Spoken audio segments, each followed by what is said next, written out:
बिस्मिल्लाहिर्रहमानिर्रहीम, अस्सलाम वालेकुम। प्रोग्राम सच बोलो के साथ मैं हूं साकिब सलीम कुरैशी। आज के प्रोग्राम में बात होगी कराची के हवाले से, कराची की तबाहाली के हवाले से कि कराची की मईशत की बात की जाए, कराची के इंफ्रास्ट्रक्चर की बात की जाए और बात की जाए कराची की मरदमशुमारी की। आखिर क्या वजह है कि कराची अब तक अपने पैरों पर खड़ा नहीं हो पा रहा? कौन से ऐसे अनासर हैं जो कराची को ना सिर्फ पैरों पर खड़े होने से रोक रहे हैं बल्कि उसको तबाह करने में भी शायद सबसे आगे हैं?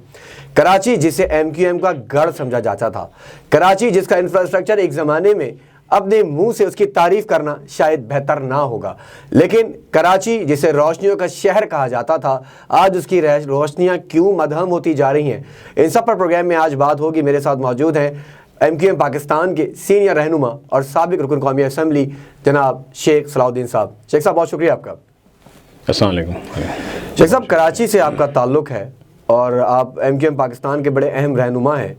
और बड़े करीब से कराची की कुर्बत को भी जाना है। आखिर कराची को किसकी नज़र लग गई है कि ये शहर जिसे रोशनियों का शहर कहा जाता था, आज वहाँ हमें गंदगी के ढेर नज़र आते हैं। आज हमें आबादी वहाँ पे ऐसे नज़र आती है कि जैसे शायद पूरा मुल्क, अगर मैं गलत नहीं हूँ तो उस शहर में आ बसा है। क्या वजह है कि कराची को महरूम किया जा रहा है बुनियादी सहूलियात से? इसकी ज़िम्मेदार MQM है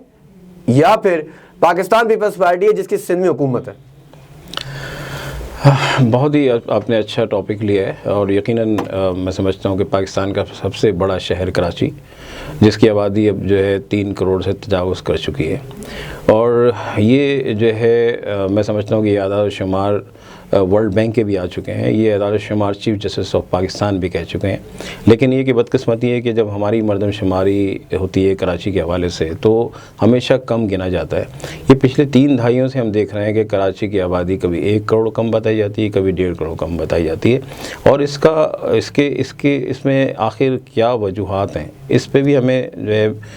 ज़रूर रोशनी डालनी होगी कि आखिर ऐसी क्या वजह है कि हम पाकिस्तान के ऐसे इकनॉमिक इंजन को क्यों ख़राब कर रहे हैं, जबकि ये इकनॉमिक इंजन पूरे पाकिस्तान को चला रहा है, और हम जितना फ्यूल देंगे उसको मैं समझता हूँ कि उतना ज़्यादा जो है पाकिस्तान तरक्की करेगा।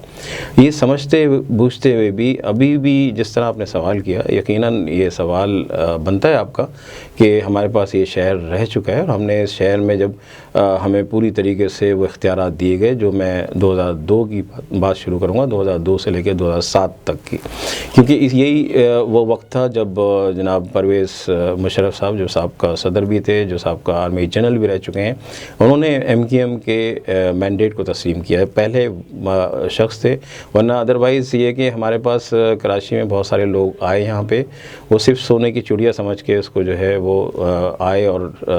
मैं समझता हूँ कि सब अपने अपने बना के चले गए। लेकिन ये कि परवेज़ मुशर्रफ साहब ने जो है इस पर तवज्जो दी, तो उसके बाद जो है कराची आहिस्ता आहिस्ता जो है एक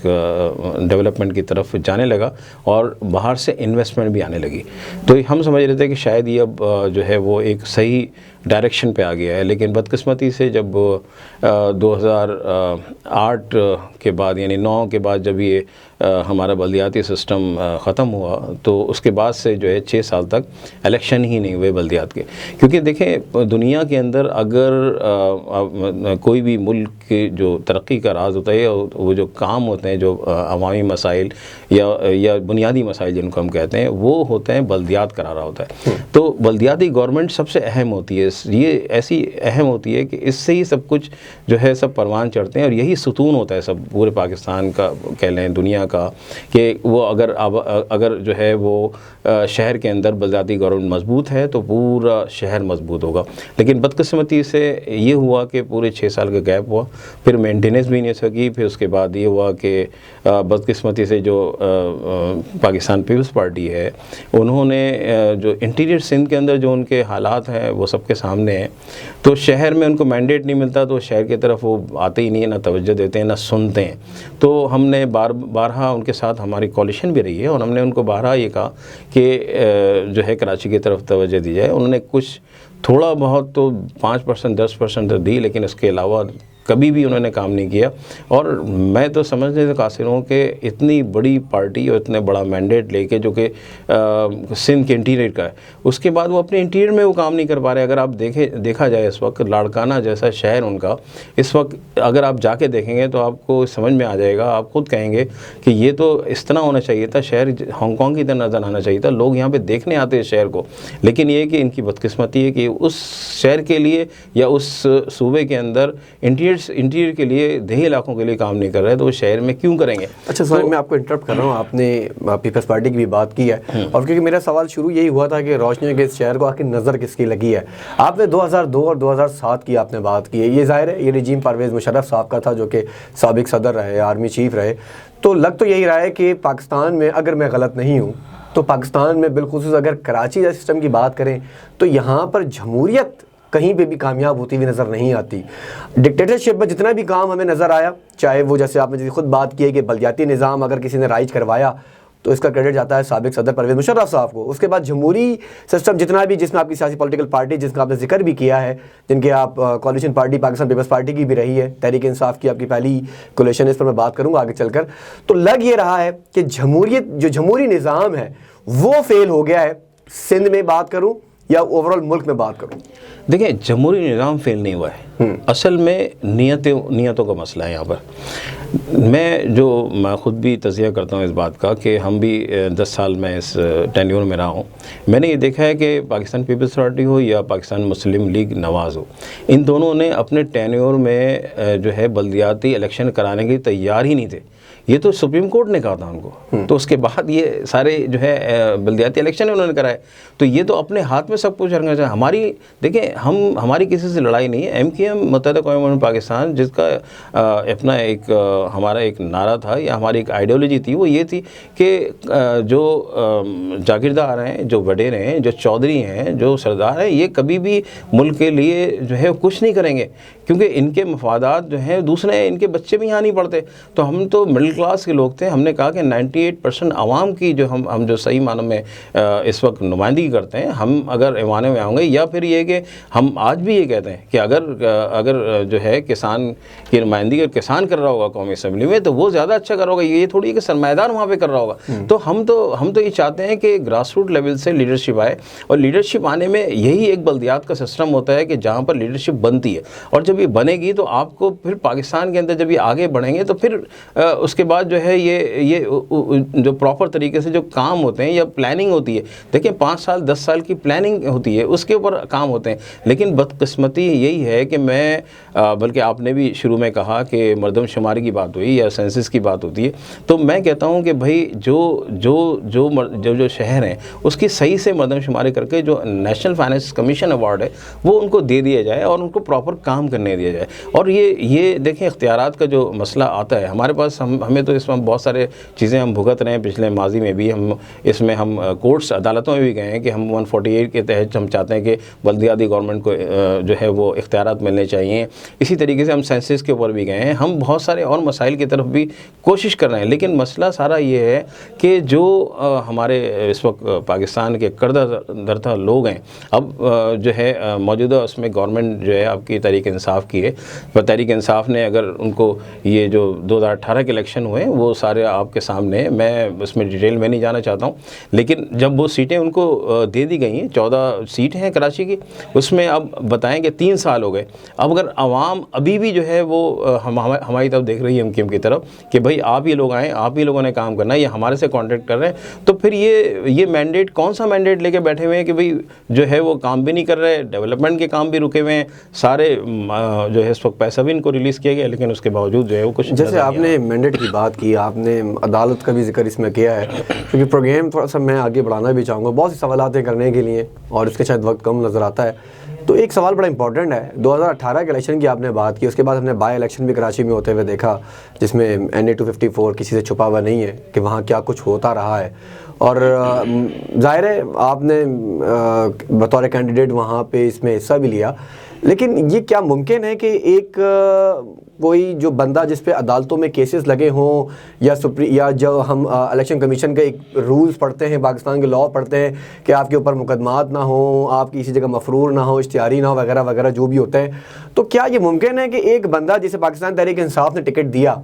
वो ना सिर्फ मुंतखब भी हो गया, उस पर अदालतों में केस भी लगे, उसके ऊपर पीछे भी करप्शन के चार्जेस लगे रहे हैं, जो बड़े गैर कानूनी काम, जो मैं नहीं कह रहा, वो कागजात या अदालत कहते हैं जो नज़र आते हैं हमें, तो क्या वजह है कि तहरीक इंसाफ उस वक्त जो इमरान खान का था कि जी नए चेहरे लाकर इंसाफ की बात की जाएगी, वो हमें नज़र न आई, और अदालतों में जब इंसाफ की बात करते हैं तो क्या आपको इंसाफ मिल सका है अब तक? जैसे आपने फरमाया NA 254 के हवाले से, बेसिकली आपको ये थोड़ा हल्के का मैं एक बैकग्राउंड बता दूं।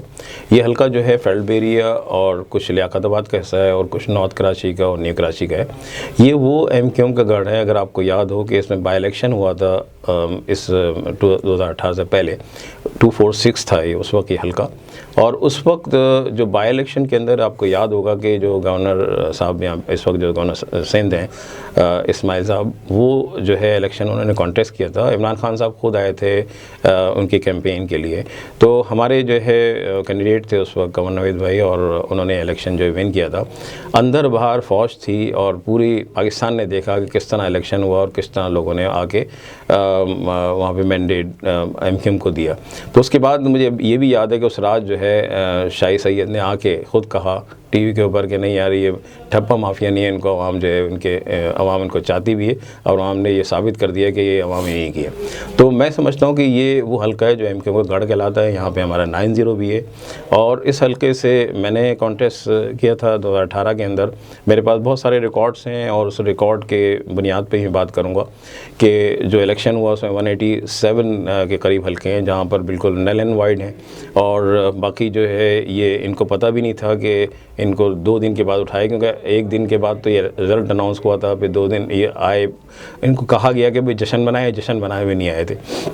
बाद में मुझे पता चला कि इनके ख़िलाफ़ तो बड़े केसेस हैं और वो भी मुझे मीडिया के थ्रू पता चला था। इश्तिहारी मुल्ज़िम है, FIR कटी हुई है, और जिनकी FIR कटी हो और जो इश्तिहारी मुल्ज़िम है वो इलेक्शन कॉन्टेस्ट ही नहीं कर सकता, उसको जो है वहाँ शो करना पड़ता है, यानी कंसीलमेंट फैक्ट में आता है। और ये 62-63 जो है भरपूर इनके ऊपर कार्रवाई हो सकती है, उसके ऊपर ये नाअहल होने ताहयात नाअहल हो सकते हैं। आप ये समझ लें कि मियाँ नवाज शरीफ ने जो है वो एक अकामा छुपाया था उन्होंने, जो कि एक मामूली सी चीज़ थी, जो दुबई का अकामा था, तो वो छुपाने के ऊपर उनको जो है ताहयात नाअहल कर दिया। ये वो क्रिमिनल एक्ट है कि जिसके ऊपर इनको सज़ाएं होनी है, क्योंकि ये इश्तिहारी मुल्ज़िम है, इनको इसमें बाकायदा कोर्ट की जजमेंट है कि इनको जहाँ देखें इनको गिरफ़्तार करें और केस चलाया जाए। तो अब इनके साथी जो थे जो जिसमें उस वक्त के पाकिस्तान एयरफोर्स के फ़्लाइट लेफ्टिनेंट और कुछ 2 और थे उनके एहलकार, जिनको जो है तकरीबन 10 साल कैद हो चुकी है और ये सारे कैद का जो हैं, ये वाहिद आदमी है